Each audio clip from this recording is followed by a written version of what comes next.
participation statements, questions, deputations and petitions. We have one speaker tonight, Mr. Wilson Chowdhury.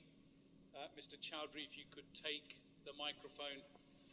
I believe you know the script, so over to you, sir. Ladies and gentlemen, I stand before you today as a voice for many concerned citizens of Redbridge. We are troubled by the proliferation of Palestinian flags, stickers and graffiti on our public streets. Regardless of where one stands on the Israel-Gaza conflict, we must acknowledge the tragic loss of life on both sides. However, this does not justify intimidating any group within our borough. Redbridge Council holds a moral obligation to protect all its citizens. It deeply saddens me to observe what appears to be a failure in fulfilling this duty, particularly concerning the removal of pro-Palestinian propaganda. This neglect has disproportionately affected the Jewish communities in our area. I've documented numerous instances of flags, stickers and graffiti in areas where Jewish communities reside. Despite repeated reports, these items reappear shortly after removal. The pattern of behaviour is concerning, and the lack of swift action to remove and prosecute perpetrators is troubling. Today I present 3 questions to the Cabinet. The delayed removal of Palestinian flags from lampposts in Ilford has only led to further proliferation. What concrete steps does the Council plan to take to address this issue promptly? In light of recent graffiti incidents, what measures are being implemented to safeguard public infrastructure, such as green telecommunication boxes from further defacement?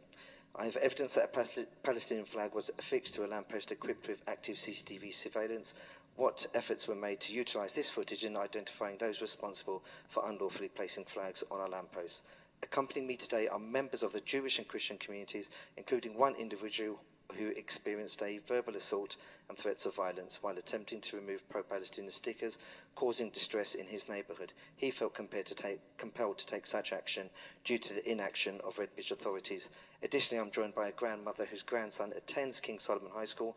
She has shared distressing accounts how the Year 8 student endured bullying from peers who support the pro-Palestine cause. There were also serious concerns about the presence of intense hatred and anti-Semitic language within the school environment, which deeply offends the child.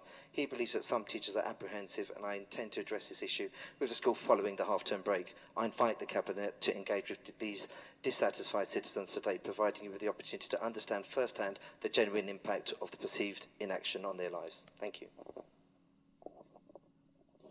Thank you, Mr. Chowdhury, for your statement and your questions.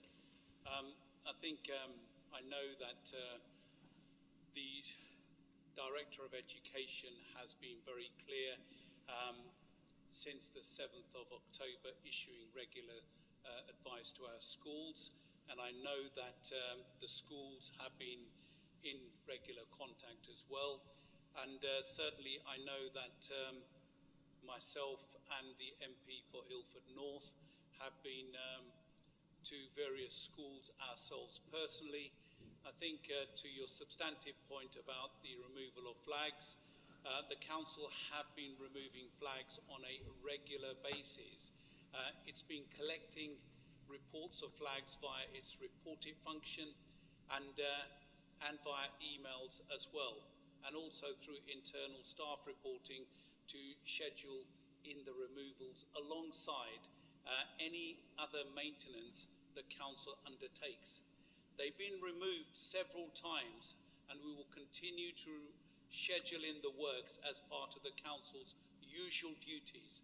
The council will continue in current operating methods in removing unlawful attachments to its lamp columns and other lighting assets. The council has been responding to reports of graffiti in the borough, and have also been removing all these graffiti and reporting them to the relevant authorities and owners of those assets to get them to remove the graffiti or posters on their infrastructure. Where those organisations cannot do so, the council remains ready to respond and have done so. We will continue doing that, but as you can imagine, Mr. Chowdhury, if you go down 7 Kings High Road today, I think you will have perhaps passed them, or you can go down Cranbrook Road or the Drive or the Eastern Avenue, and what we've been doing is very consistent on regular basis. We've been doing that, and we will continue to do that. But it is, again, something that we have been in contact with the police, because it is unlawful to do this, and we will continue to press the police as well. But we will continue on regular basis to do that. If you have a supplementary question or point to make, please do so. It's all well and good they're being removed. What action is actually being taken to catch the perpetrators? I've spoken about, in particular, one flag that was placed before a sign that said, "Smile, you're on camera." Was that footage used to apprehend the culprit? Is it being used? And is there a coordination now between our antisocial behaviour team and the police? I mean, surely now, considering the regular proliferation of these flags, it's essential for a more collaborative approach. No, I think the point is well made, especially the bit about collaborative approach. And what I have been is in regular contact with the police, and we will continue to try and work with the police. But as you can imagine, the police numbers are so low compared to what they were some time ago.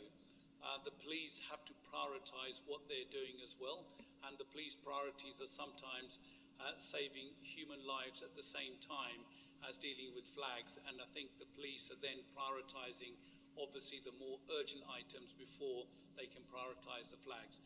But I take your point that we do need joint up working, and we'll continue to push the police and work with them. Thank you very much. Thank you. Thank you.